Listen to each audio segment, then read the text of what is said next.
Yo, welcome to another episode of the Culturally Controversial Podcast Sports Talk. I am your host, Simply Nicholas 87.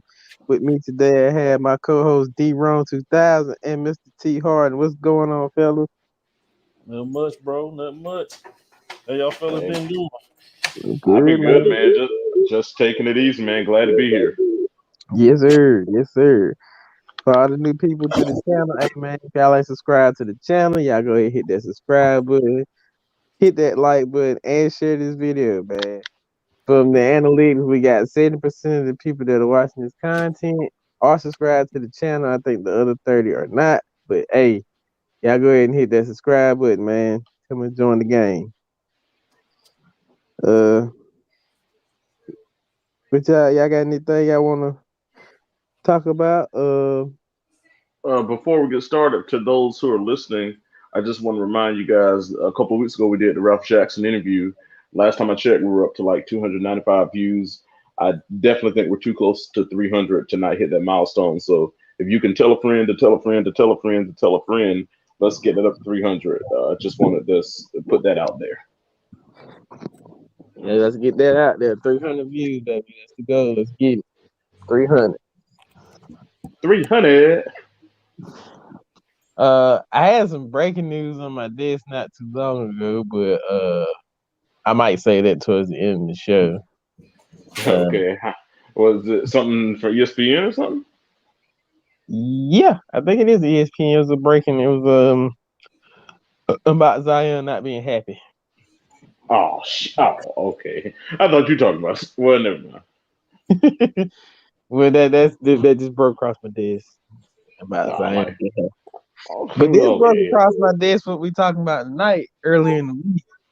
It was a rumor report from Bleacher Report that a former wrestler reported that Vince McMahon is selling the WWF. There has been a numerous number of talent releases in the past month and a half from superstars. But the former wrestler went on to say that he thinks he's pulling the trigger and getting ready to sell the company. I just want to know what's your thoughts on.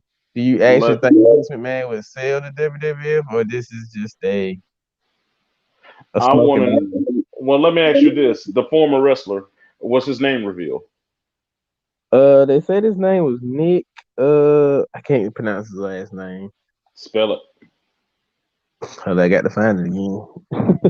I want to know who said it, and then I'll have an answer for you. I think it's Nick Herklich. Yeah. What it, did he wrestle under a different name? Nah, they didn't say what his. I guess he was like a. I don't know if he was like he wasn't upper echelon talent, but he reported it Okay. on Bleacher Report that Vince McMahon was supposedly selling the WWF. Okay. Well, let's make sure you put the E in there for the World Wildlife Fund get involved. Oh They yeah, said the World Wrestling Entertainment, which y'all WWE. They watch said today. they said get the F out. So This is what I think. I think that Nick, whoever he is, first of all, who the hell is he? Secondly, that McMahon actually tell him that. I'm not saying that McMahon would never sell it, but I don't think he's getting ready to sell it right now. I think if it's sold, it may be sold upon McMahon's death, but I don't, or maybe when he feel like his death is imminent or something like that. But as of right now, I don't think he's getting ready to sell it. As far as the cuts that were made, all of us are in the workforce. We know how that goes. Sometimes the company could be making plenty of money, but they're greedy and they want to keep it all to themselves. And sometimes they make cuts. We've heard talk of people getting laid off on in the regular workforce in which we work in. But I don't really think it's a. I'll put it like this: I don't think a sale is imminent, but I'm not saying that it's impossible, and I'm not saying that it'll never happen. I just don't think it's imminent as of today. I, hmm, I just think it's too much family oriented. You got Shane, you got Stephanie. I just don't know. Even if Vince want to step down from the situation and let them handle it, that's a big animal. I mean, I think they created it, they monopolized it. To let that go would be kind of a bad move right now. I Yeah, agree.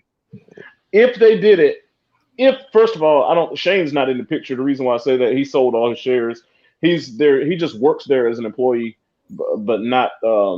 He's He's not. not. He's no longer. Yeah, he doesn't have any stake in it. He sold his shares to pursue other ventures. As far as Stephen is concerned, as Hunter Hearst Helmsley would be the heir to run it. He's married to Stephen. Triple H is. I'm old school. I still call him Hunter Hearst Helmsley. Triple H is the person who is an executive now anyway, and kind of the person that's after Vince, kind of the de facto person. They also have a guy named Nick Khan, who no relation to Tony. A guy named Nick Khan, who's in the front office as well, who has a lot of executive power too. If they sold it, I think it would be the NBC Universal. If they did That's it, his name. You called his name. There you go. Nick Khan. Yeah, Yeah, that was the one that reported the story. It wasn't the yeah. wrestler, it was him. He reported If the story, the Bleacher Report. Nick Khan said that, Bleacher Report. Yeah, yeah, it was on Nick, Bleacher Report. the executive Nick Khan, he's one of the top executives in WWE. That He he would he actually leak that. he reported it. It's on Bleacher Report. That's Or was it where somebody said that he told him that, or the reporter themselves actually spoke with Nick Khan? They spoke to him and he said that he thinks Vince is getting ready to pull the trigger. Okay, he said he think he's getting ready to. Okay, so Yeah, it's he not like thinks so. It's not okay, like it's not 100%, but he thinks that it's coming. It's just okay, a so matter of time. that's a prediction he's making. The reason I want to clarify that, and I'm not trying to hijack your show, but I want him anytime since we're talking to the public, I want to make sure that we're precise with what we're saying. So we're not saying that Nick Khan said that it's going to be sold. We're saying that Nick Khan has a feeling or is predicting that, or that's kind of his gut feeling. Not any. There hasn't been any tangible information out there saying it's definitive that Vince McMahon is going to sell it. Nick It's Khan. not 100%. It said that he thinks that he's gonna pull the trigger. Okay, It's so not. that's more Nick Khan's personal opinion. I mean, fair enough. I mean, it's still worth talking about. I just wanted to make sure we made that clear before we proceeded sharing this message with the public. So I mean, we're fine. As far as what was I talking about when before we got into that? I was saying that as far as if they sold it, I think they would sell it to NBC Universal because of the partnership. USA is owned by NBC Universal. That's the flagship station, which Raw comes on. Yeah, they Saturday, definitely Saturday, on Sat, Peacock. yeah, Saturday. Well, even before Peacock, Raw was on USA Network. Saturday night's main event back in the day used to air on NBC. Also, speaking of Peacock, Peacock absorbed the WWE network. So the partnership and the precedent is already in place when it comes to NBC Universal. NBC Universal, if it was sold, and that's a big if with a capital I and a capital F. If it's Yeah, sold, I would see NBC Universal buying it, which I think would be a bad thing. It would make it even more watered down than it is now. and here's my take. I don't think it's going nowhere. I think it's just gonna stay in the family because Vince daddy bought it from his daddy, then Vince bought it from his father. So it would only be he would sell it to the next apparent heir. It's kind of like heir property. You really can't sell it unless it's Yeah, cause like the original company was the Capital Wrestling Association, which was out of Titan Sports. yeah, which Titan Sports was owned by Capital Wrestling, and Yeah. Vincent J. McMahon sold it to Vincent K. McMahon. Hitman. Hmm. Yeah, But he was like you said, his imminent death was upon him when he sold it to him. I think yeah, when because Vince Senior died like in 84, 85, something like that. He had sold it to Vince Junior in around that 83, 83, 82. something around like that time frame. Right during the time when the whole Hulkamania thing was getting ready to take off. Right. So during that time frame. so that basically propelled the WWF, not the E at the time, WWF. Well, when Vince Senior had it, it was the WWF, WWF. Yeah, Worldwide Wrestling Federation. True. Yeah, it was a territory back in the day. Capital Wrestling, Titan Sports, Worldwide Wrestling Federation was a territory which primarily ran out of Madison Square Northeast. Garden. Northeast. Yeah, just like we had Mid Atlantic under Jim Crockett, which later became WCW down here in Charlotte. They had Titan Sports up there in out of New York, and like in Kansas City and stuff. You had the Central States of America, and Memphis you had the Continental Wrestling Association, and New Orleans slash Mid-South. Mid South, where Junkyard Dog became a superstar. Texas. Texas, you had world class WCCW World Class Championship Wrestling down there. So the Northeastern Territory, the primary Northeastern Territory, it was WWF. Even in Montreal, you even had the French Canadian Stampede. Territory. Well, now that's in Calgary with Calgary, Stampede. yeah. Yeah, Montreal had Loot. I can't think of the name of it. It was like Loot Alouette or something like that. But that was with the Rougeaus, Andre the Giant, Dino Bravo, and the Rick Martel and those guys. And They that's were basically how the territories started to end when they started Lisa Andre out, and then talent started to figure their way up north, and then yeah, and then you got to syndication realize became popular. And like then, well see with the AWA out of Minneapolis, they started going national. They were the biggest territory for a while because when they started going out to the West Coast, but then Vince McMahon tried to buy the AWA, and when Vern Gagne wouldn't sell the AWA to him, WA, that's when he was like, "All right, I'm gonna show you. I'm gonna get your biggest star. I'm gonna take Hulk Hogan. I'm gonna get Mean Gene Okerlund. I'm gonna get Jesse the Body Ventura. I'm gonna yep. get I'm gonna get Rick Martel. I'm gonna get because Rick Martel wrestled on AWA for a little while too after he left Lou Alouette. Andre was Vince Senior had already locked in Andre to where he couldn't Back in go the to these other '70s, places anymore. Yeah. Well, even in the '80s, in the early '80s, that's where he got him where he couldn't travel anymore, where he was exclusive of the WWF. yeah, yeah. And then like around 1981 is when the one of the W's got dropped and it became the WWF. WWF. That was during the time that Bob Backlund was the WWF champion. So yeah, the WWF was the primary territory in the Northeast, and that's what it was at the time. And in the '80s, that's when wrestling became nationalized. Crockett started expanding. He started running shows in Baltimore, started running shows in Philadelphia. That's when Vince McMahon bought out Stampede and got Bret Hart, Jim the Anvil Neidhart, Dynamite Kid, the British Bulldog. That's when he brought those guys in, and it was a trickle down effect. And then you had Mid South; they became the UWF. They tried to go national too, but they Well, that they was a weren't. combination of what Mid South, was it Florida Championship Wrestling too? Well, Mid South may have bought Championship Wrestling from Florida, Wrestling. but then Crockett ended up buying Mid South and bringing them into to Mid Atlantic, Granted. so out of Charlotte, and that's how the UWF got shut. Because what happened, basically, Crockett and Vince were the ones buying all the other territories. Vince was putting people out of business, and Crockett was buying them, and that's how eventually you kind of after Turner bought Mid Atlantic. Granted, Mid Atlantic, yeah. yeah, it became World Championship Wrestling, and at that point, you basically just had AWA died like in 1993. It was been on his deathbed since like 1990, but it died.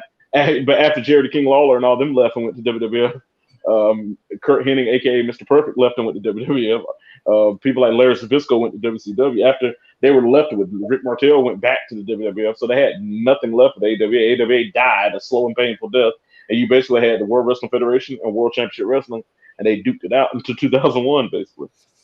So basically, in the '80s, it was just either I'm gonna buy you, or I'm just gonna run you over. Yep. And Vince McMahon and the WWF at that time, the WWF, they just took everybody. They just kept purchasing people from the AWA. They took the Road Warriors. Even that was one of the big gets. They just kept getting people from the AWA. They took their announcers. They took their wrestlers. They just kept grabbing people. They even grabbed people like Adorable Adrian Adonis. They grabbed anything they could get from them until they were left with nothing. And Even see, at that's the what I end, was they thinking. took I said, Mr. Perfect. one point in time, it was rumored that Vince was trying to partner up with the guy from World Class Championship Wrestling. Bill, God, Fritz von Erich. Yeah, he was trying. They were gonna do the first Well, nine. he wanted Kerry. He wanted, which he eventually got Kerry. But at the Yeah, time, he wanted Kerry. boxed up. He wanted Kerry lost his foot in the motorcycle accident, but Yeah, he wanted Kerry. He wanted all of them, but he definitely because David was dead at the time, but he wanted Kerry, and so he was like, and he would take, and he wanted all the brothers, the living brothers at the time. So it's like, let me buy you and I can have your brothers, but he was your sons rather, but Fritz wasn't going to sell to him. Eventually, what happened with them, World Class in Memphis, Jerry Jarrett and with Memphis Continental Wrestling and Fritz von Erich, they merged together in the '90s to become the USWA. yeah. And they tried to go national as well. They tried to run out of Mid South Coliseum though, primarily in Memphis, but they tried to have this national thing as well. And it kind of didn't work out. Then Jerry the King Lawler ended up buying it, and he tried to do a joint venture with with the WWF. That's how the Nation of Domination came along.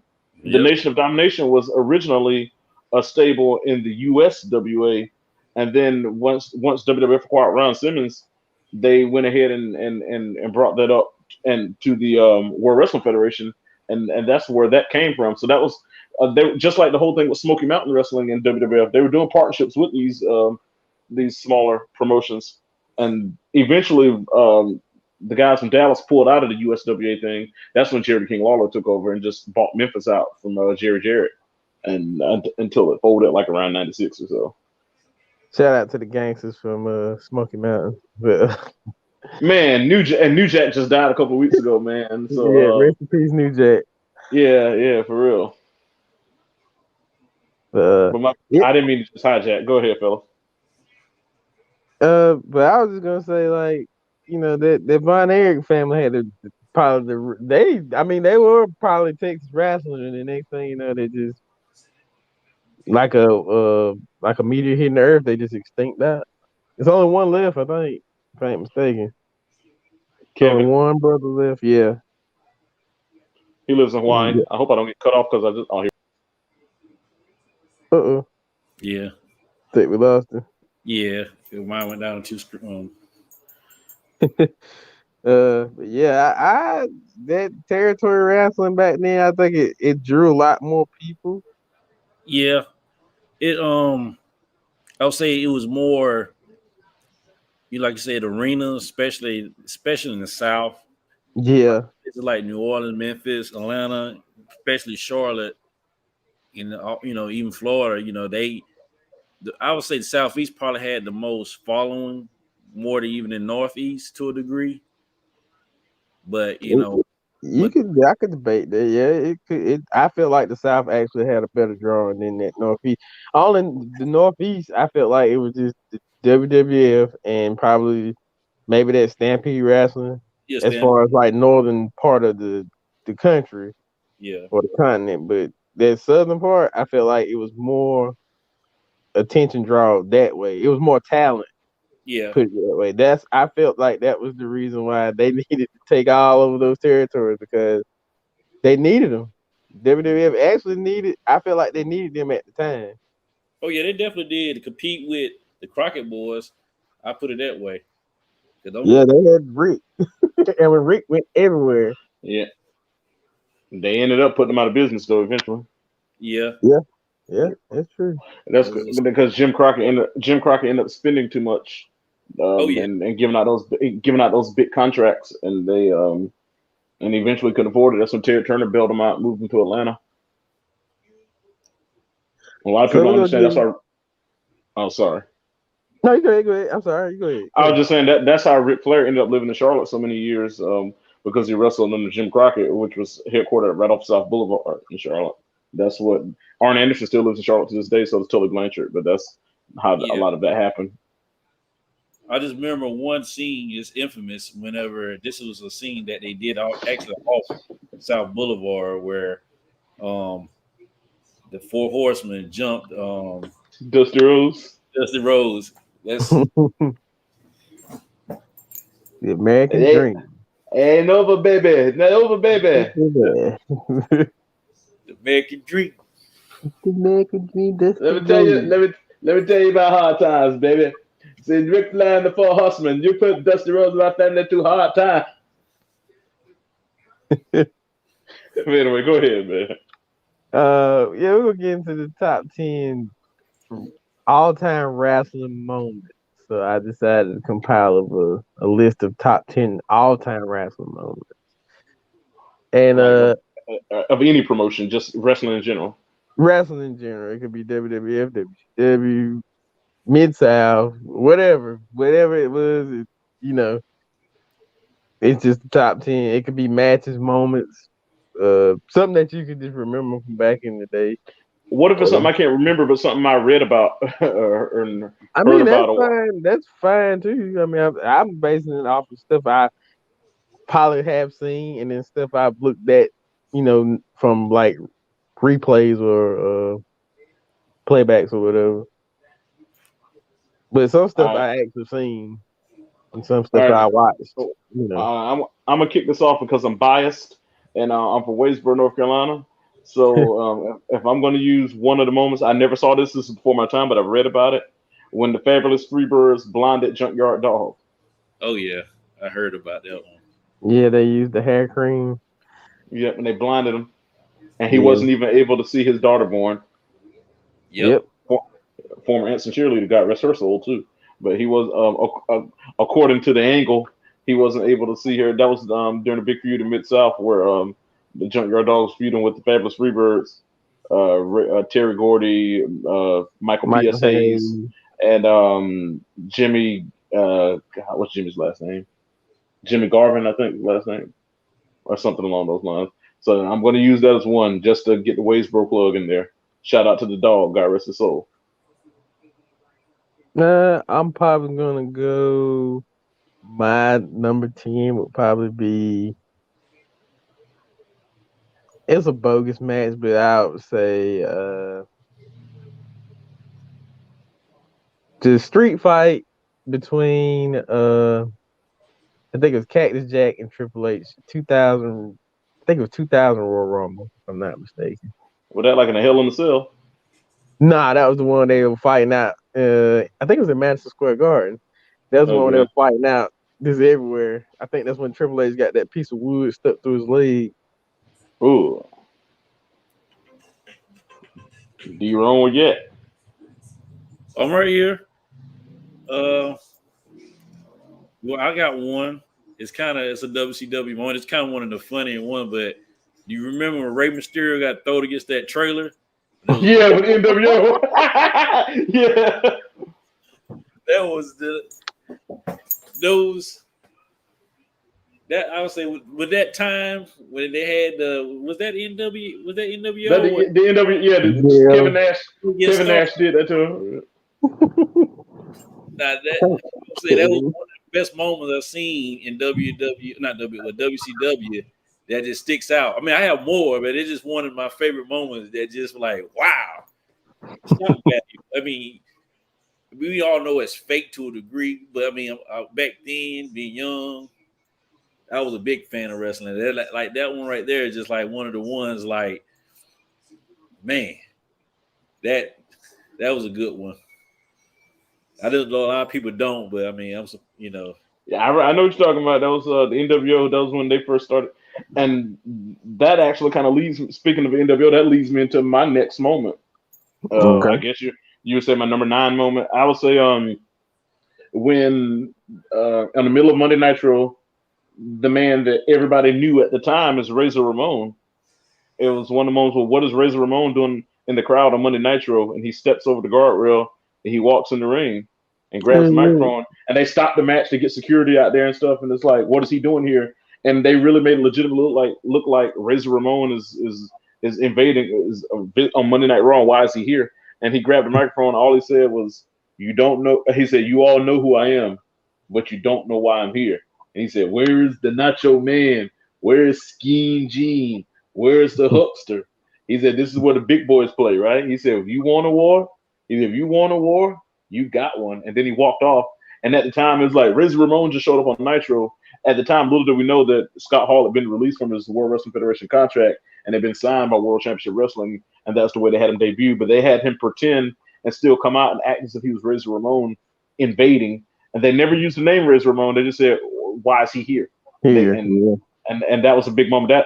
That moment you can say is what kickstarted the Monday Night War. Midnight War. Yeah. So that's my number 9 moment. Uh, my number 9 is really more of a funny moment than it's an actual wrestling moment. I watched it on playback and I think it's hilarious to this day. When Jake the Snake had that Cobra and it bit Macho Man. That And it was wouldn't stop. hilarious. yeah. Yeah.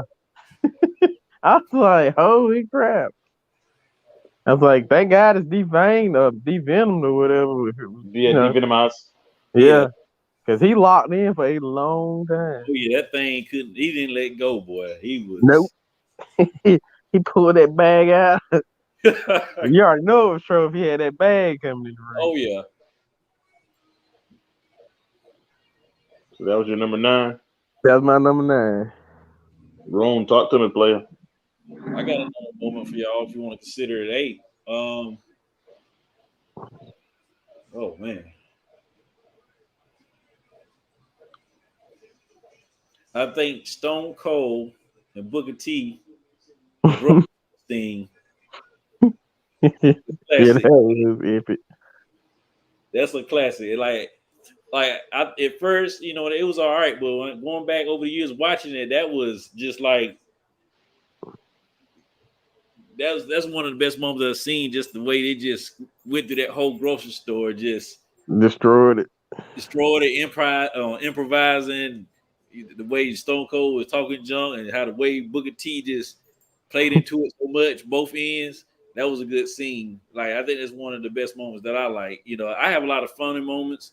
I got some serious moments. Well, not we call so serious too, but those two that I named earlier, or just now, were one of the two that I feel like were the funniest moments. Okay, for my number eight, I'm gonna say we'll go with King of the Ring 1996. After Stone Cold Steve Austin defeated Jake the Snake Roberts, and he told Jake the Snake, he said, "You want to run around thumping your Bible on everyone, talking about John 3:16." He said, "Well, Austin 3:16 just said," and then you know the rest of it. And then from I that point just on, whooped your ass. yeah, and then from that point on, the whole Austin 3:16 thing took off, and Stone Cold's career took off, and the rest is history. Who that might have should have been saved for a little later, but I'm using it now. Uh, my number eight would be uh. I'm probably gonna use a match for this one. So probably my number eight would be Undertaker's first WrestleMania win against Jimmy Superfly Snuka Okay, what at which number are we Wrestle. on now? That's number This eight. is yeah, this is my eight. Yeah, at number eight. Okay, all right. Um, it was more of a best commentator moment, but it was whenever I know it was Undertaker. I forgot who it was. It might have been Mankind. I can't remember, but when um, Jim Ross said he slammed him to hell when he went through the yeah, Yeah, that was mankind. Yeah, yeah, man. Yeah. and he said, "Oh my God, they killed him! Yeah, he killed him. Good God Almighty! Stop the damn match!" Was it Jerry King Lawler? Oh yeah, he's dead. He's dead. Like commentary alone was just Yeah, that was classic. you would thought they were actually dying if you didn't know better. If you know what I mean. So They made it more interesting. I feel I didn't even catch y'all, but they made it more interesting. Jim Ross and Jerry the King Lawler made that announcement for that era. Probably some of the best match. They called some of the best matches yes, in that era, hands down. I don't know. Do you agree, Tyrell? Yes, They called some of the best matches. they did. I mean, by far, it's no announcers in any time that I can remember. I mean, I probably can go within 30, 40 years.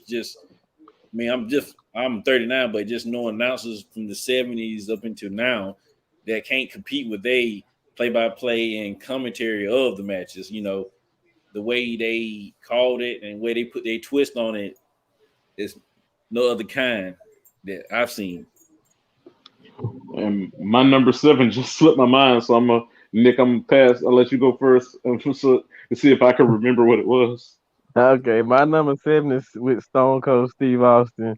It was a segment moment when Stone Cold was at his house and he was shooting bow and arrows at deer asses. I think it was Owen Hart, Jim Ross, uh, Gorilla Monsoon. I think he was the commissioner at the time. President. Yeah. And yeah, and Stone Cold was I think they sent him home. That's when he had that neck injury. And Stone Cold was at the house shooting bow and arrows at deer asses, and he put the pictures up of all of them on the deer asses, and he started shooting them. I think that I was probably one of the funnier moments. I'll give since this is not the original one I had, but since you mentioned Stone Cold doing something to somebody's house, I remember when they did a scene. They actually got in trouble with USA for this. This was at Brian Pillman's house where Stone Cold had threatened to break in Brian Pillman's house, and Brian Pillman had his wife there with him, and he had his gun, and he was like, "I'm gonna kill that son of a you know what." And I Yeah, mean, the screen even blacked out, and you could hear gunshots firing and all that. That was they never showed that again because they got in big trouble for that. They even had to apologize the next week and said they would never show anything like that again. Do you guys remember that incident? I Yeah, remember.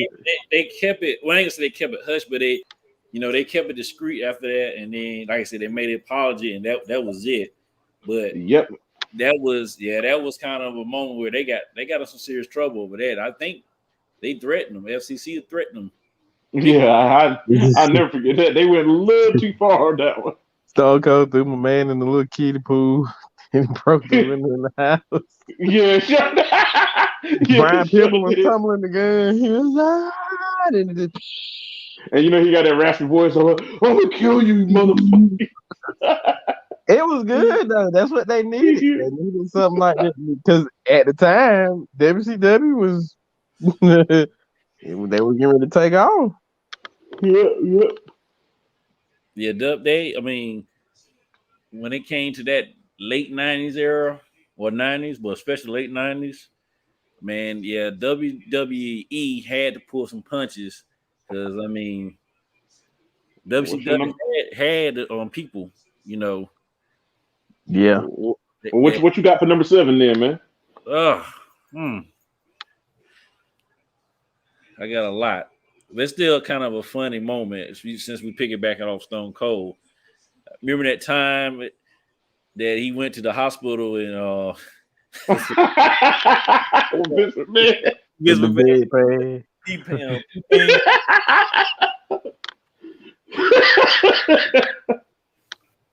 Oh, I I'm think from here, sorry. nurse. All right, I remembered my number 7, so I'm gonna use it as my number 6 now. Okay. WrestleMania 20. Prior to WrestleMania 20, Undertaker was doing the American Badass thing, riding around on motorcycles for whatever reason, and acting like he was an Orange County chopper and all that kind of stuff. Until Kane beat him up or did something to him and took him out for a while. Then, as WrestleMania 20 got to approaching, you started seeing little vignettes where the lights would go out and stuff, and lightning would strike, and you're like, "Are they about to do this? Is it like is the real? Is he coming back like to the old Undertaker?" And it's like I'm wondering. So WrestleMania when he get ready to wrestle Kane at WrestleMania 20, the lights block out, and then you hear the voice, Oh, Paul Paul Bearer. Bear. You hear him say, "Oh yes," and you're like Paul Bear's back, and then he walks out with the urn. They got the Druids there and stuff, and then he walks out and holds the urn, and then Undertaker's music hit, and then when he comes back out, he got on the long trench coat with the hat, and it's like he's back to the dead man again. It's like he's back. And with Paul Bearer with them too. We hadn't seen Paul Bearer in years at the time. It was like, man, the real version that we know of the Undertaker's back, and he got Paul Bearer holding the urn and stuff with him too. That was a classic moment in 2004. Agreed. My number 7 moment. Number 6 is now, Nick. Oh, number 6. I'm sorry. My bad. Number 6 moment will be the first ever Iron Man match between Shawn Michaels and Bret Hart. WrestleMania 12. WrestleMania 12 for the WWE Championship. That's when Shawn won his first title. Yep, won his first title. It was a good match. I put it that way. I felt like the match went into did it go into sudden death? I think it did. It did because nobody and the first person is supposed to be the person with the most pinfalls or submissions in the 60-minute time frame when neither one of them scored a fall in the first 60 minutes. So it went to sudden death. First pinfall win. Shawn Michaels ended up winning his first at the time WWF title. And he'll to it until Survivor Series when he lost at the Psycho Sid. Yep. I remember that. So now we're at number 5 now. Oh, my bad, Derek. My bad, dude. Are you on? If we can go number 5, my 5 and go that way. My number 5 moment is probably WrestleMania 3. Hulk Hogan and Andre the Giant. That was I watched that probably. I was watching the documentary on Andre probably about a year ago, and that made me go back and look at that match. That was a good match. It was probably one of the best matches ever in WWF history. But that was an epic match, especially when at the time where it looked so big and epic. Whenever Hulk Hogan picked up Andre the Giant and Body slammed him. Yeah. slammed. So that's five. Let me see what I'm gonna do for my number five. Uh, I think I'm gonna do a WCW one because we've been doing all this WWF stuff. Um, I'm gonna say when Sting and Hulk Hogan fought at Starrcade in '97 for the World Heavyweight title, and they botched that fast count from Nick Patrick. Then Bret Hart came out there. That's when he made his WCW His pay per view debut. debut. Yeah, and he Yeah. restarted the match, and they Sting ended up winning the match. But the whole situation was botched. But it was one of those infamous moments in WCW history. Just a month after the Montreal Screwjob, and then a month ago you saw Bret Hart in WWF getting screwed out of the WWF title. Then a month later, now you see him at Starrcade getting involved in the main event between Hulk Hogan and Sting. That was the first time Sting had wrestled in 18 months after him being seen descending from the rafters and stuff, but not wrestling. So I think that whole moment, that was a big match. It wasn't a classic match. I mean, it wasn't a great match, but the moment was a major moment in wrestling history. It definitely built up the anticipation. I put it that way. Yes, sir. So that was my number five. Nick, I think you up, ain't you? Number four. I'm going to go. I'm gonna stay in the WWF. Uh, WrestleMania 17, Rock versus Stone Cold Steve Austin. Yeah. Epic build up. Two of the biggest superstars at the time during the Attitude Era. Hands down. Uh, I think that match lived up to some of the older matches of back in the day when you had like Hogan versus the Sheik, or the Sheik versus Sergeant Slaughter, or any of those great rivalries had some kind of good backing to it. And I felt like that one actually had the greatest backing in WWF history. Yeah, that was the one where Vince McMahon and Stone Cold shook hands and became allies with each other too. That was a lot of people consider that the end of the Attitude Era almost. Yeah. Yeah. A lot. Yeah, that was so. That's a good one to use because it was a changing of the guard. It was when things started to turn. That was after the people after WCW had been bought out, and the WCW people about a month or so later started showing up, and or they may have already shown up. I'm not 100% sure the order when she came in, but that was that same year. I know the invasion was that same year, whether it had already happened or not. Some of them had already were there, like in the skybox, like John Laurinaitis and Lance Storm, and some of them guys I think were sitting in the press box. So that was a big moment. For my number four, I'm stuck because I was speaking of The Rock. I might push this one back to my number three. For my number four, I'm going to use when Ric Flair made his WWF debut and joined Bobby Heenan, and he walked in on that set with the big gold NWA World Title belt. And Yep. yeah, wow, because what happened back then, WCW and NWA champion were one and the same. Same. Yep. But he had dropped the WCW title, but NWA was still recognizing him as their champion. So that's why he still had possession of the belt.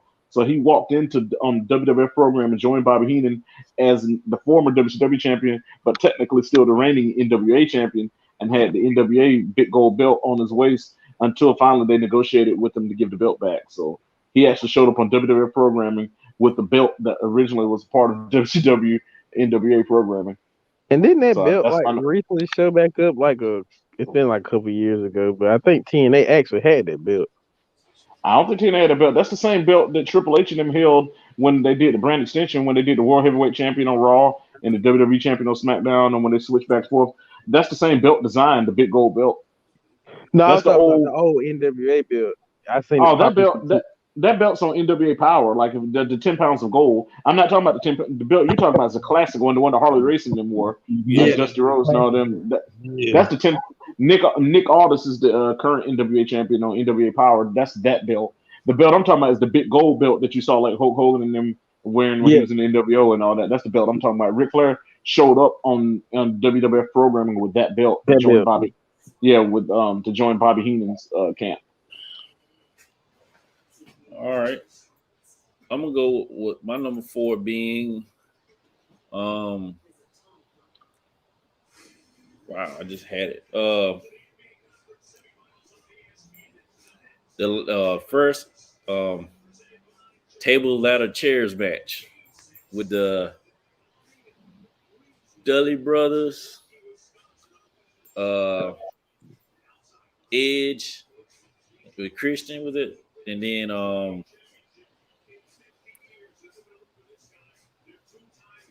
shoot, Edge Christian, The Dudley Hardy brothers, Boys. Hardy Boys, yeah. That thing I know them from North Carolina, the Hardy Boys. Matt That and was, Jeff. Yeah. Yep. yeah, Matt, yeah, that was a good match. First time, that type of a lot of props and like the dangerous move, like They started using the "Do not try this at home" yeah, Yeah. advertisement after TLC.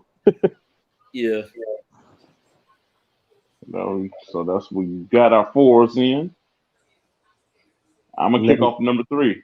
All right. So, all right, since we were talking about The Rock at WrestleMania, my number 3, WrestleMania 18, The Rock versus Hulk Hogan, the big star television guy and stuff from back then, the icon from yesteryear to the Hollywood styled icon of now, The Rock versus Hogan, WrestleMania 18, Toronto at Skydome. That crowd was rocking. In the match, they did a double turn. The Hogan went into the match as the heel, and Rock went into it as the face because Hogan was in the NWO when the NWO came to WWF. The deal for you. But the crowd was still being nostalgic and cheering for Hogan. And mid-match, Hogan switched to the old Hulkamania Hogan and started hulking up and stuff. And that wasn't originally planned because they actually winged that when they saw how. That's how two great wrestlers who understand the crowd. They both saw how the crowd was reacting. So the Rock and Hogan, they winged it on the fly, and the Rock started wrestling like a heel, and Hogan started doing his old Hulkamania stuff and hulking up and all that to get the crowd going. And they switched it mid-match just to play to the crowd. I thought that was amazing that they were both smart enough and was savvy enough to do that right there on the spot and had to work the match differently than they originally planned to. So, and that's one of those classic then versus now, like the icon of yesteryear versus the icon of today. That was wonderful that we got to see that match, and they were both able to put on a great match, which The Rock ended up winning. But that was one of those classic moments like The Rock versus Hogan. Like when you think of WCW versus WWF, when you think about the old guard versus the new guard, those are those dream matches that you don't hardly get. So that was one of those dream matches that came true and lived up to the hype. So that's my number 3. Okay, my number 3. We go stay in. I'm gonna get messy. I'm gonna bring the same two competitors back up, but just in a different situation. But you already know what it is. Montreal Screwjob. Bret Hart, Bret Shawn Hart, Michaels. Shawn Michaels. Uh, at first, after I realized that I see what they were doing, it was more of them trying to keep the belt in the company than because they thought Bret was finna be champion and leave, and then the belt being WCW because he was already leaving, so there was no question on that. But they were concerned that he wins the title, he's not coming back. We lost the title, the belt is gone. It's in WCW. So Screwdriver is basically just a way to say, "Hey, Brett, we're just gonna take the belt from you." You know, Yeah, I no mean, questions asked. they should have taken the bet off on way before then. You don't wait to the last minute to do it, but it Yeah. was what it was. Yeah, yeah. So what's that? What number we on? That was my 3. Uh, Oh, okay. So is it on me? yeah, Uh, Yeah. on my number 3 is going to be the Rey Mysterio and Undertaker match. okay. That was a pretty good match. 2010, if I'm not mistaken. Yeah, 2010. It was at Yeah, it's when they fractured Undertaker's orbital bone in that match too. Didn't Yeah, I think he got hurt real bad. He fractured his orbital bone. That the one he had already broken? Because you know he broke it Maybe. before. Because that's Yeah, when he but wearing anyway, that Phantom mask. yeah, that was Nelson Frazier, Viscera, or King Mabel, or whatever you want to call him. He's the Yeah, one Yeah. that broke his face that time, but years ago. But yeah, but Rey Mysterio, I think he fractured up like on a 619 and yeah, caught him across the face wrong, and then they fractured his orbital bone. he, Orbital bone. Ray accidentally killed somebody in some independent show with the 619 where it snapped the person's neck back by Nate. accident, killed the guy. Yep. yep.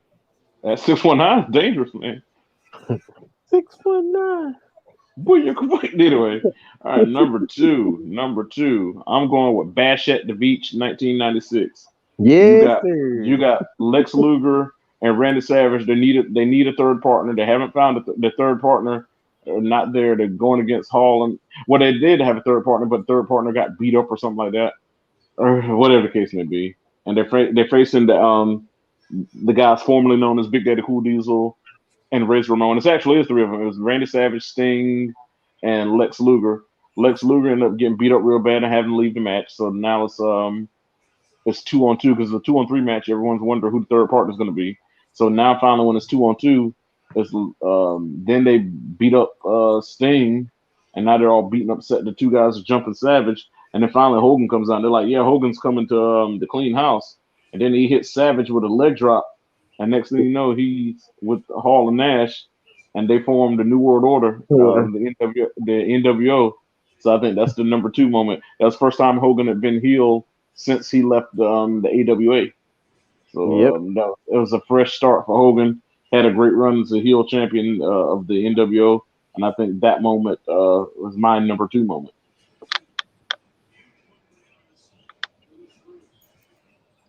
No, see, who's next? Me? Yeah, Yeah, my number two moment would be. I had a hard one between that one. But I'm going to go WrestleMania 25. Shawn Michaels, Undertaker. The one The where he first, retired, or the one before? the one before, the first Okay. one. That was a good match. That was by far at the time. I think the talent pool had then dried up, but them two put on a hell of a show. I mean, for two veterans, and they went out and just stole the show pretty much. They stole the show to the point where the championship match was just them two fighting. That's basically how good that match was. Like Jr. said, I had an out of body experience. This your number one or your number two? That's my number two. Okay. my number two was the match that Ric Flair made a grand entrance in the Memorial Stadium in Charlotte at that time. If I'm not mistaken, that was that summer. Great American Bash, you said? Yeah, Great American Bash.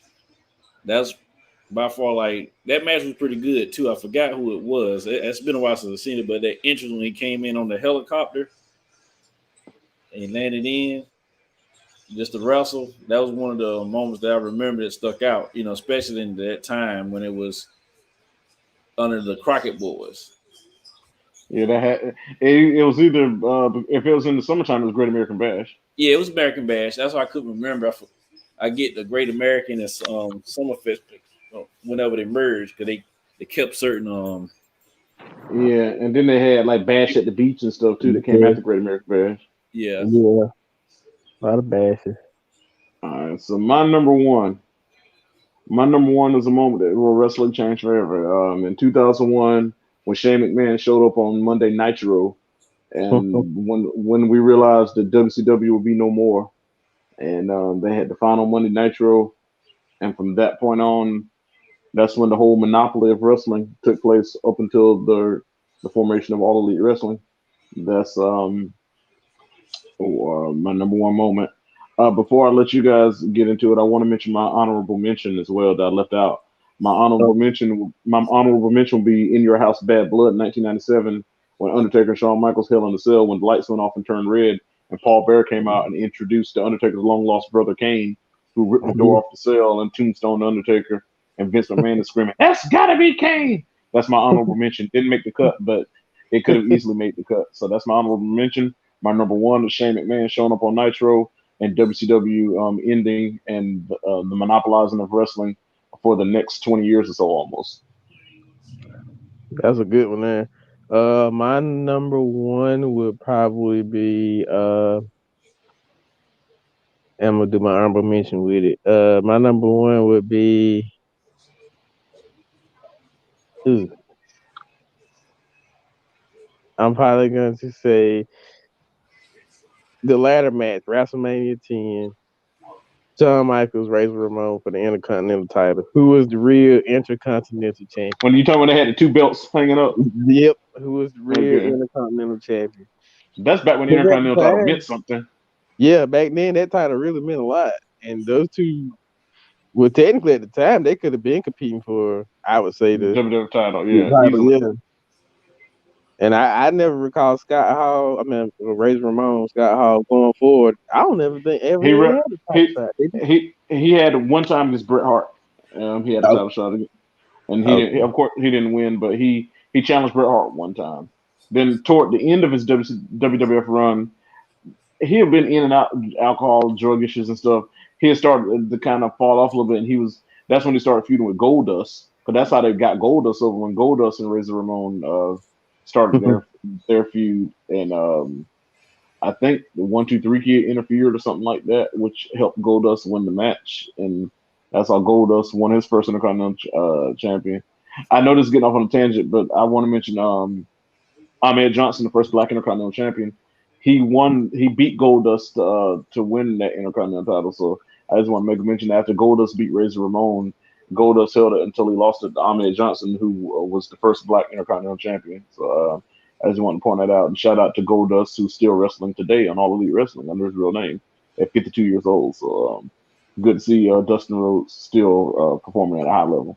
But sorry to go off on a tangent. Okay. My honorable. I have two honorable mentions, honestly. My first my first honorable mention would be the end of the streak when Brock Lesnar beat the Undertaker. With that black guy in the crowd doing that face. Yeah. Yeah, with the eyes about to bulge out his head. Yeah. Uh, that would be my first honorable mention because nobody will ever have a streak like that ever again in wrestling. Point blank. Period. Well, as far as WrestleMania, anyway, Yeah. because Andre went undefeated for 15 years.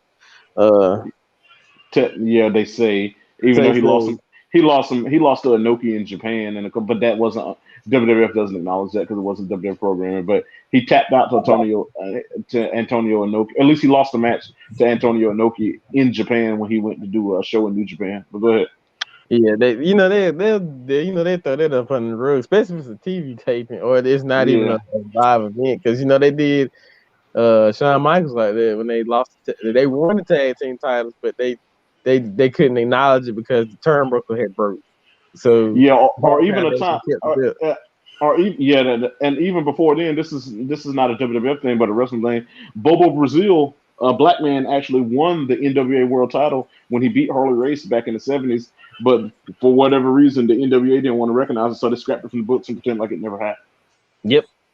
But if we want to be technical, Bobo Brazil was truly the first black NWA champion. But in the books, it shows R-Truth or Ron Killings being the first black NWA champion. NWA champion. Yep, they do. And I think my last honorable mention would be the formation of D-Generation X, the first version, not the I army. I remember how it happened. What was going on at the time? Hunter Hearst Helmsley was feuding with Mankind, and Shawn Michaels was starting a feud with the Undertaker. So on Raw, they scheduled a match between the Undertaker and Mankind versus Shawn Michaels and Hunter Hearst Helmsley with China at ringside. Shawn Michaels also had Rick Rude at ringside because that was his insurance policy. Insurance policy. And Yep. yeah, and then the next month at the pay per view, they had In Your House Ground Zero, where Shawn Michaels and Undertaker had the first singles match ever, televised match in WWF history.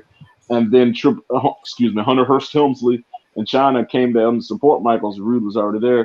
They started kind of hanging around each other more and more to where they kind of formed a group. As far as where the name came from, they were cutting a promo on against the Hart Foundation, and Bret Hart called them nothing but a bunch of degenerates. And Mm-hmm. then and he said, well, since we're a bunch of degenerates, then you can call us Degeneration X, and that's kind of where it took off from there. Yeah, but All that right. would be my honorable mention for those two. Well, my honorable mention will be whenever DDP and Goldberg had their match that time. Yeah. What was that? Was that like Halloween Havoc or what? I can remember what that was. That was one of the best moments. Man, DDP too was kind of a guy that was it helped the WCW down a little bit. Yeah. Um, but I can't remember what match. But that was a big epic match when they wrestled. I can't remember what pay per view that was, but I think they kind of went back and forth. And Yeah. Goldberg legitimately got a concussion in that match too. yeah, yeah. Shout out to Snatching Souls. What's up, man?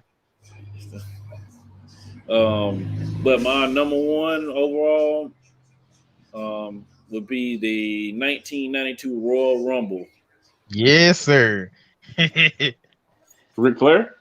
Yeah, Yeah. Ric Flair, Hulk Hogan. Wow, they had a good cast. I'm sure I'm leaving a bunch of people out. Did Ric Flair win that one? Yeah, he did win that one. That was when they That's was what doing it for the title. he wanted to become the WWF champion, right? Yep. Yep, that's right. That was Royal Rumble. That's right. I remember that actually. And him and Mr. Perfect and Bobby Heenan were all back there in the locker room celebrating. Yeah. Crazy. Yep. They cut that promo. I forget how. Yeah. Yeah. You had the Undertaker. Um, all those guys was in there. That's one of the best Royal Rumbles ever to me. That was the same. And then at WrestleMania that year, well, I'm getting my year. That was '91 with Ric Flair. Wait, I'm getting my years mixed up now. Was that Was one the it one Ric Flair? 91 or not? Yeah, 91. Because 91. 91 is with Ric Flair. I Because forgot. 92, because 92. I don't know who won the Royal Rumble, but I know at WrestleMania in '92, that's when Macho Man Randy Savage beat Ric Flair for the Yeah, belt because that was WrestleMania 8. So because that same year Bret Hart beat Mr. Perfect for the Intercontinental. I mean not Mr. Perfect. Bret Hart beat Roddy Piper for the Intercontinental title at that same WrestleMania. So I know unless Flair won it in '92, then lost it to Savage at WrestleMania, but I done forgot. I ain't gonna lie to you.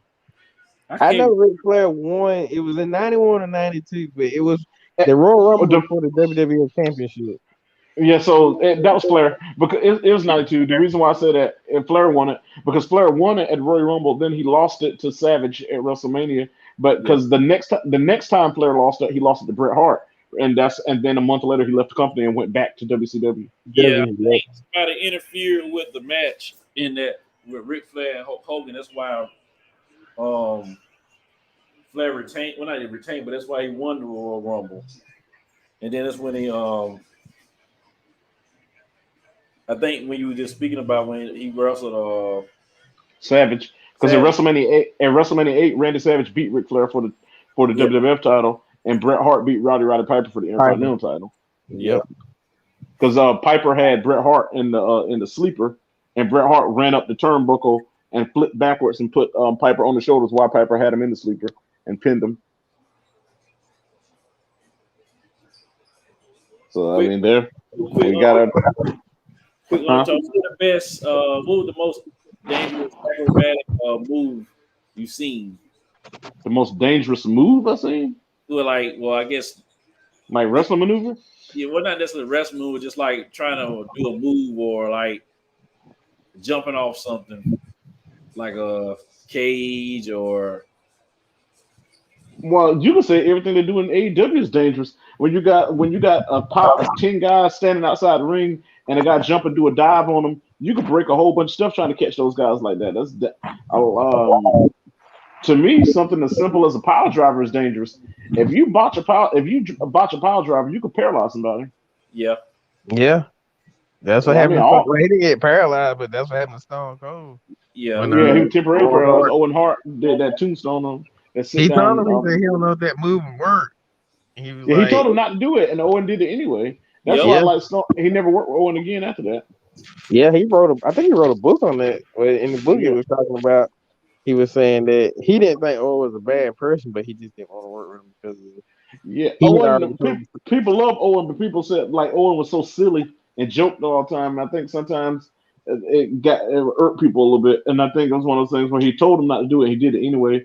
Andre the Giant didn't like Owen because one time he drove him to the airport. Him and Brett and Owen rode to the airport one time, and he almost wrecked a bunch of times. And Andre was like, "I don't ever want to ride with him again." Yeah. Yeah, that's unfortunate how he died. Man, I don't Yeah, even want to talk about that. Yeah, I mean, that was kind of a sad. That probably was the saddest moment in wrestling right there. Oh my God, yeah, he got killed on the show. Yeah, yeah. I mean that was like people thought it was a joke, but That fool, he was dead. he was Yeah, dead. like when you go back and watch like YouTube, you hear JR talking. It's like and they showing and they keep panning the camera to the crowd and they won't show the ring. And he kept saying like, "This is not a part of the show, folks." That was like, man. This is real. And then on the pay per view, when he announced later on that he died, and he just said, "I have the unfortunate task to inform you that Owen Hart died from the accident earlier tonight." It's like, dang. Yeah, I mean, you fall 80 feet from arena ceiling, and you Yeah, ain't got nothing to break your fall. And I think he hit that post. yeah, He he Yeah, hit had, it. if you fall from that far, you're gonna die no matter what you hit. yeah. Yeah, That was a free fall, so he ain't have no type of nah, Yeah. the cable just, I don't know what happened. The harness broke. And they say he accidentally released it. It didn't break. He accidentally released it. yeah, He was trying to get situated in it, I think, and he accidentally triggered it to release. Mm. And it wasn't the typical kind of harness they usually use too. It was one where it was like around his waist. Where usually it wasn't like the one that he was using before, like the one He- Sting and Shawn Michaels them used. They used or like people use in concerts and stuff. He used. They wanted it to look like he was flying, so they used a different kind that you ordinarily wouldn't use. The whole situation was avoidable. It should have never happened, but it's unfortunate. And I think after that moment, I don't think they used him. I don't think they did ceiling well, appearances ever again. yeah. I think they No, they didn't. Not in WWF. I think Sting was still doing his WCW, but Well, no, WWF. he just. I think after that he just did the Raptor thing, right? I don't think he came out of the what Who you talking about? Sting. And I think Sting. actually, Yeah, I don't, Sting did it again, but before he ever did it again, he because Brett was in WCW at the time, he actually went to Brett and asked Brett would he be okay with it if he did it again, and Brett told him it was cool. okay. Because I know he did it for a while. I mean, So pro. after that, I think a lot of the What'd you say? as I thought they had stopped after that. Sting did it a little, but by that time I quit watching. WCW had gotten so bad to where I quit watching it by the time like 2000 got here. I quit watching wrestling altogether by the time 2000 got here, and then I didn't start back watching it again till like 2002 to like '04. Then I quit watching it again. Started back watching it a little bit. I got to watching it a little bit like in '08 and stuff. That, And then that for like ruthless aggression was, I watched a yeah. little bit of Ruthless Aggression. That was when I really cut it off. Then around like '08, I started back watching a little bit when I was in college, and then like from '09 to present, I've been watching it again ever since. I ain't gonna lie. I like the AEW better now than I'm not that crazy. I think AEW looks so fake, but it's something different, and different. it's just the fact that just like it reminded me back in the day when I would go watch WCW and then watch WWF. So it's just the fact that it's another major promotion on TV, and it's not low budget like TNA. Impact they don't Yeah, look low budget like that. So I used to love. I look forward to Mondays. Hit that Monday Nitro at 8. WWE Raw at 9. Raw Warzone at 10. yeah. 11. yeah, That was the best 3 nights.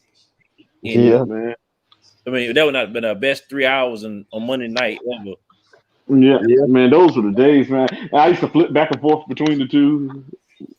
I Like mean, when one go to commercial, I flip, and then Raw went off for an hour before Nitro, so the last hour I just watched Nitro Yep. because Raw was only 2 hours, and Nitro was 3 hours. So when that last hour would go off, well, at least Nitro was 2 hours at first, but in later years it was 3 hours. I was just, or it may not have been three. I'm trying to think, was 3 hours? Did it come on an hour later? But whatever the case may be, one time Raw would be on an hour earlier or whatever. Anyway, Nitro would be on an extra hour after Raw went off the air. So after Raw went off the air, I just watched the last hour of Nitro. Yeah. Yep. I mean, that I think at one time it was trumping Monday Night Football. Yeah, I think it was. Yeah. But that was crazy, man. Like every Monday night, you flipping back and forth, and then you go back to school the next day, and you talking about what happened on Raw, and you talking about what happened on Nitro. Yeah, You put back from what channel where on cable, then it was channel 27 to channel 20. I think it was channel 30 or 28 on Yeah, cable. see, I had Goldberg shirts and Shawn Michaels shirts. I had NWO shirts and DX shirt. I mean, it was crazy, man. I'm gonna go It ahead, was- but I know I'm gonna buy me an Austin 316 shirt. I Again. just I just bought an NWO shirt that I got in the mail the other day. It's a white one with NWO written in black. Oh shoot! Yeah, I'm going to this all white pool party on in a week and a half or so, and so I'm gonna wear that shirt with my white shorts and some Miami Vice color Air Force Ones. Okay. So Yeah. yeah, I'm gonna be rocking the NWO because when you're NWO for For life. life. that was a good part about wrestling on both ends too, because you had the crews, NWO, you had the Flock on WCW, Yep. then you had uh before Degeneration X, the Rock's crew, the Nation of Domination. Nation domination. D'Lo Brown. Yeah, I'm like I said, man. I grew up a wrestling fan, and if anybody's not down with that, I think all of us got two words for all of them, and we're not gonna say them. Yeah, Nah, I ain't gonna say it. I mean, I don't watch it now. I mean, but back then, of course, when I was younger, probably from '90s to 2002, I was always glued to Monday nights. And before we continue, I see Jeff Garris where he said, y'all remember Mankind talked to us like, yeah, I remember Mr. Sacco, man. I just didn't want you to. We hadn't ignored you, my dude. So yeah, I remember that. IBA Salute to sneakerhead. IBA. What's going on? I don't know you, but what's going on? Salute back to you, my brother. Yeah, it's had its. I mean, it's. I don't know. I just think it was the glory days in the '80s and '90s. It was. Wrestling was I mean, even though it was entertainment, it was must see TV. Honestly, Yeah. 80s and 90s wrestling was definitely must see TV. So now it's like, where do we go from here? You got the rising of AEW. MLW just got a TV deal with Vice TV, so now they're going to be on TV. So now, Yep. as far as on TV, of course, you got the WWE, you have AEW, you got Impact Wrestling. Now you have MLW that just got on national TV. Then you still got places like Ring of Honor. I don't know if Ring of Honor is still on TV or not, but you still have them as well. So I think as far as wrestling as a whole, no, it'll never be what it once was. That's gone. Even going back to the old territory days and all that. Yeah. Wrestling, I'm talking wrestling as a believable combat sport. Uh, Yeah. Wrestling as a presentation, a believable presentation of a combat sport is dead and is dead and buried, and it is not Jesus Christ. It is not coming back. I think that's done. But as far as having the renaissance of wrestling in the sense of having multiple places on the comeuppance, the fact that you have AEW on a major television network, that's wonderful. I think that's good. That means there's somewhere else to work. The fact that MLW now has a TV deal, that's an uprising. So I think now there's starting to be an uprising where there's other places where WWE is not the only option. I think that's good for wrestling, and I think that's good for wrestling fans that you have a variety of wrestling that's starting to come back again where you have choices. True. Yeah. I think they'll keep it more. I think it'll keep it going versus just having you got a more of an option, more of a variety, just like anything. You're not just watching the same thing over and over again on one network. You know what I mean? So for one, Yeah, I agree. but MAA is probably the reason why a lot of it when it comes to wrestling and even I'm not saying it's destroying boxing, but it's why it's probably more of the When it actual. comes to combat sport, yeah, that's kind of the one that's at the forefront of combat Yeah. sports. Oh yes, They just took both avenues and made it. it made it. Yeah, It Made it more. It just drawing more. People's attention right now. Let's put it that way. because yeah, if you got a combat sport, they can combine wrestling, boxing, Boxing, yeah, uh, judo, any kind of martial art form into one sport, then you're going to get the attention of a lot of people. Especially right. if you don't really, you're using gloves, but you're not using gloves. It's Yeah, technically and it's legit too. yeah, And you have a lot of big personalities in it. Like you have guys that have a personality that were almost to where it's like they're cutting wrestling promos. Wrestling even influenced a lot of boxing too. Like a lot of people don't realize Muhammad Ali, he actually admitted that he got his whole trash talking, the whole float like a butterfly, all that stuff. He said he admitted that he got that from watching wrestlers and hearing wrestlers cut promos, and he implemented that into his repertoire when he spoke. yeah.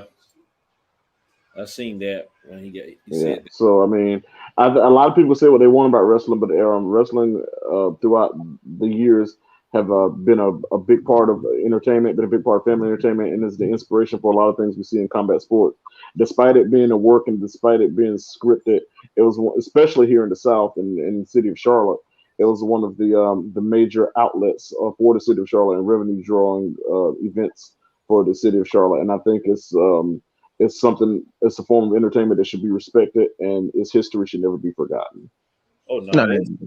regardless of like you said that if it's not being scripted, it still takes a lot of talent, a lot of you know athleticism to perform these moves night in, night out. I mean, you talking about the '80s and '90s, especially the '80s, how they traveled constantly from arena to arena on little sleep living in hotels, performing in stadiums and arenas for thousands and putting their body on the line, probably still recovering from the match that were the night before. So, when it comes to that, I definitely respect wrestlers because it wasn't, the fact that even though, yeah, it's scripted, they putting their bodies on the line.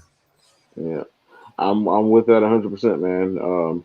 And hopefully soon, of course, Nick, I'm about to say, I know you're trying. Hopefully soon, and tell a friend to tell a friend to tell a friend to tell a friend. Hopefully, at some point before the year's over, we're trying to get a hold of Montez Ford. If you know how Yeah, to get in touch with them, please, ma'am, and please, sir, anybody who got his contact information, tell them we're looking for him. We want him on here. Kenneth Crawford, Montez Ford, the former the Anson Senior High School alum, class of 2008, former track star at Anson Senior High School, former WWE Tag Team Champion, one half of the Tag Team Street Profits on free the pop. SmackDown brand. If I've been trying to get up there, bro. I know he been busy. I hit him up on the ground. He hit me back. It's been a while since we actually talked. It's probably been like about 2 months, but I'm like, Kiera, get your brother, man. I don't be wanting to bother. But I would. I probably have to end up eventually telling him. But Yeah, I hit him. I can Kiera, get hit your him up. brother. But Kiera, get your brother. Mike Brunson, you went to his wedding. Mike, get your homeboy. Tell KC we looking for him and tell him we ain't gonna stop until we find him. If we have to go down to Orlando ourselves to get him up here, then so be it. so be it.